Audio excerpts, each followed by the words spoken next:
بسم الله الرحمن الرحیم. درس امروز خود را آغاز می کنیم از کنترل پنل بخش ادمنستریتیو تولز.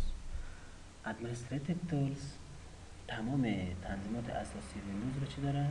بر عهده دارد و در صورتی که کاربر آگاهی لازم از کامپیوتر نداشته باشه، اینا همشون سیستم کامپیوتری نداشته باشد، میتواند با دستکاری بیجا باعثی از بین رفتن ویندوز شود. مثلا کسی که نفهمد این چی کار انجام میده، چی کار انجام میده، روی اسم کلیک کنه، کامپیوتر مارچ کنه، از بین میبرد. فقط کسانی که اطلاعات بالای از کامپیوتر دارد میتواند در این بخش چی کنه؟ تغییرات بیارد.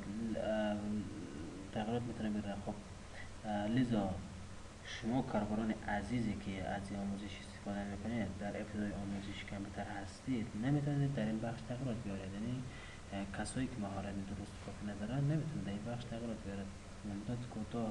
مدت کوتاه کورس ما هم وقت کافی رو برای این نداره که همه‌اش رو چی کنن؟ تشریح کنم.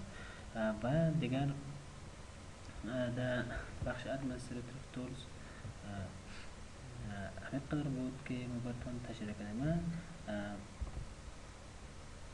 در کل بخش ادمنستریتیو تولز اگر جمع آوری کنیم، یعنی بسته بندی کنیم، تمام تنظیمات اساسی و مهم کامپیوتر چی هست؟ با عهده ادمنستریتیو تولز باشد.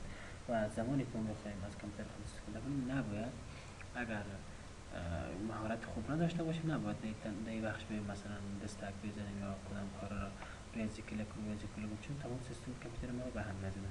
درس امروزی ما اینجا تا پایان میرسه.